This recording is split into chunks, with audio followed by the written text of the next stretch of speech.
Les épisodes Billy, les subtilités des droits en santé sexuelle et reproductive, conseils et pratiques. Suivons ensemble les épisodes Billy pour une orientation plus appropriée. Les épisodes Billy, c'est ici et maintenant. Amis internautes, je vous salue avec ferveur et chaleur. Bienvenue au premier numéro des épisodes de Billy. Aujourd'hui, je reçois pour vous Lorraine Quenom de l'Association des blogueurs du Bénin. Avec elle, nous allons explorer les méandres d'un outil numérique spécialiste des questions de santé sexuelle et reproductive. Je veux nommer ChatBilly. Dans ce podcast, découvrez d'où est partie l'idée de créer ce chatbot, comment il fonctionne, les besoins qu'il comble et l'impact positif qu'il vise à avoir sur ses utilisateurs. Embarquons-nous donc pour l'immersion. Alors, bonjour Lorraine. Bonjour. J'espère que vous allez bien. Je vais très bien, j'espère que vous aussi. Je vais super bien. Alors, pour vous qui avez joué un rôle clé dans le développement de ChatBilly, dites-nous clairement, c'est quoi ChatBilly? Comment est-il né et qui en est l'initiateur? Je suis Lorraine Quenom, membre de l'équipe projet de l'Association des blogueurs du Bénin, sur le projet Nos droits, notre vie, porté par le mouvement Billy Now Now. ChatBilly est un agent logiciel qui discute avec les utilisateurs. Il a été mis en place sous le couvert du mouvement Billy Now Now parce que nous avons remarqué que le plus gros problème des jeunes aujourd'hui est l'absence ou l'insuffisance d'informations. Alors, dans le but de leur permettre d'avoir des informations vraies en ce qui concerne la santé sexuelle et reproductive, afin de leur permettre de prendre des décisions éclairées pour leur vie, nous avons mis sur pied le ChatBilly qui leur permet d'avoir en toute confidentialité réponse à toutes sortes de préoccupations sur la santé sexuelle et reproductive. Alors, avant d'aller au fond du sujet, vous avez justement dit que c'est dans le cadre d'un mouvement qu'on appelle Billy Now Now. Pouvez-vous nous dire quelque chose sur ce mouvement-là? Le mouvement Billy Now Now est un mouvement qui, depuis l'année passée, au Bénin, est porté par 4 associations.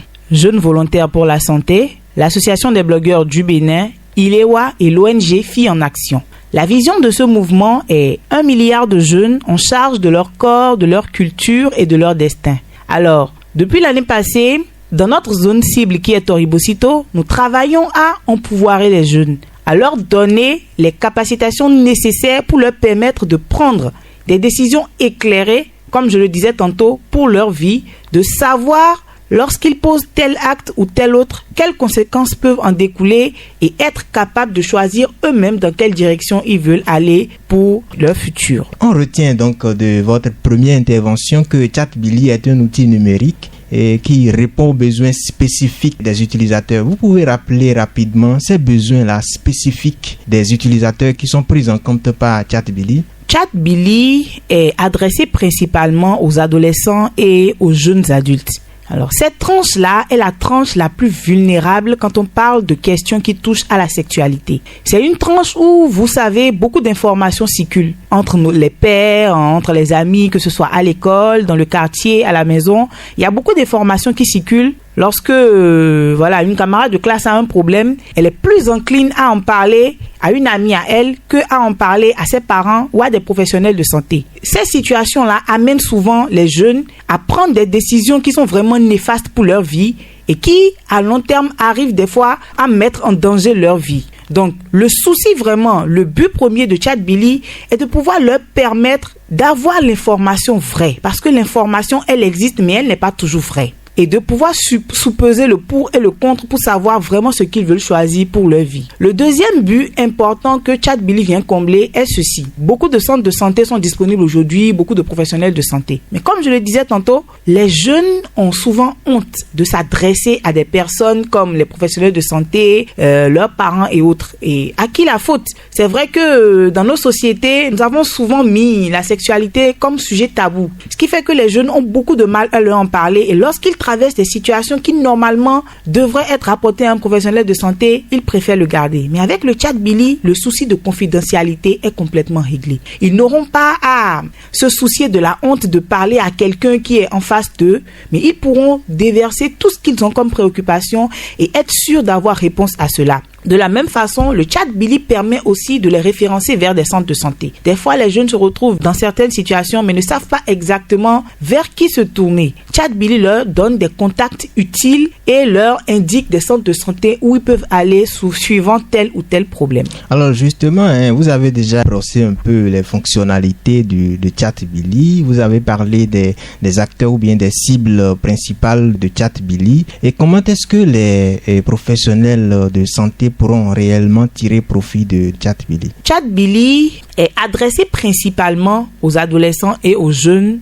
adultes. Mais il a aussi mis en place pour les centres de santé parce que grâce au référencement, les centres de santé sont conscients du nombre de jeunes qui ont tel ou tel besoin. Donc, disons si dans un mois, il y a une dizaine de jeunes qui se sont adressés vers un centre de santé pour un besoin spécifique, ça permet de savoir, voilà, dans cette localité, c'est ce besoin-là que les jeunes ont le plus souvent. Donc, ça permet vraiment d'offrir des soins personnalisés par rapport aux besoins spécifiques que les jeunes d'une localité peuvent avoir. Pour un adolescent ou un jeune qui voudrait en fait accéder à chat Billy, il doit faire quoi? Alors, chat Billy est aujourd'hui viable sur Messenger. Nous travaillons aussi à ce que ce le soit sur WhatsApp. Mais actuellement, il est viable sur Messenger. Le lien est disponible sur la page de l'Association des blogueurs du Bénin. Il suffira juste à n'importe quel adolescent de cliquer avec son téléphone sur le lien pour qu'il le redirige directement vers la discussion avec chat Billy. Alors, lorsque vous aviez entamé le processus de déploiement de chat Billy, vous avez certainement rencontré des difficultés. Quelles sont ces difficultés-là et comment est-ce que vous êtes arrivé à les surmonter? Vous savez que lorsqu'on cherche à trouver des solutions à des besoins,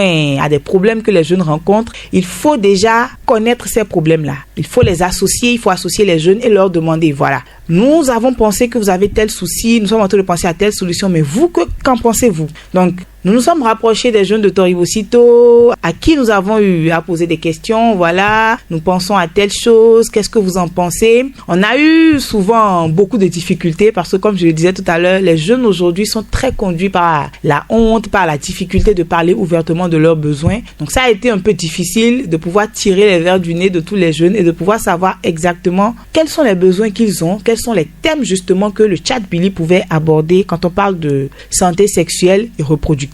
Avec le travail à maintes reprises avec eux, pouvoir atteindre vraiment, toucher du doigt le besoin spécifique qu'il fallait aborder au niveau de chat Billy. Alors, vous avez déployé l'outil là sur Messenger, comme vous l'avez dit. Est-ce qu'il y a en perspective le déploiement de l'outil sur WhatsApp, par exemple?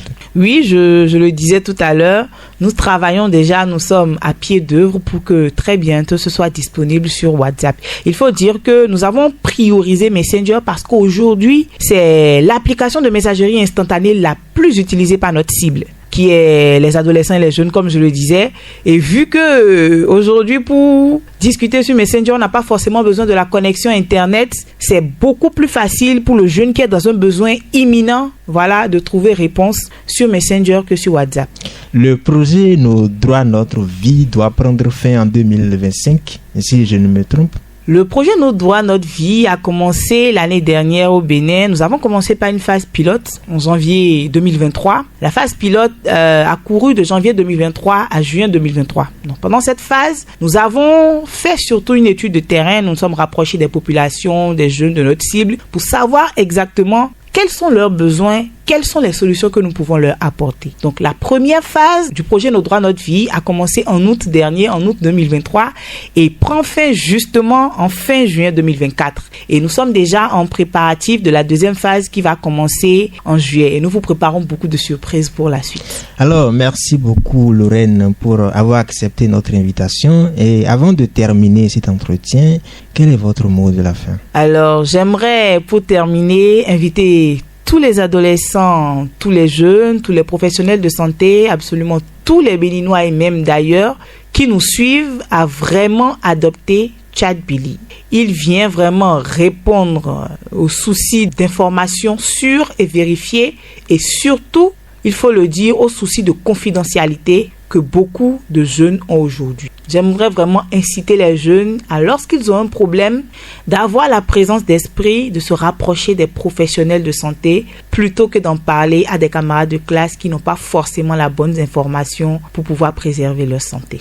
Merci. Et voilà, nous arrivons à la fin de ce numéro captivant des épisodes de Billy. Tout en vous remerciant chaleureusement, nous espérons que les explications données par Lorraine Kenom de l'Association des blogueurs du Bénin vous a permis d'en savoir davantage au sujet de Chat Billy, auquel j'espère vous allez certainement vous abonner via Messenger. À l'animation de ce podcast, je suis Emmanuel Lokonon. Prenez le prochain rendez-vous des épisodes de Billy. En attendant, souriez à la vie.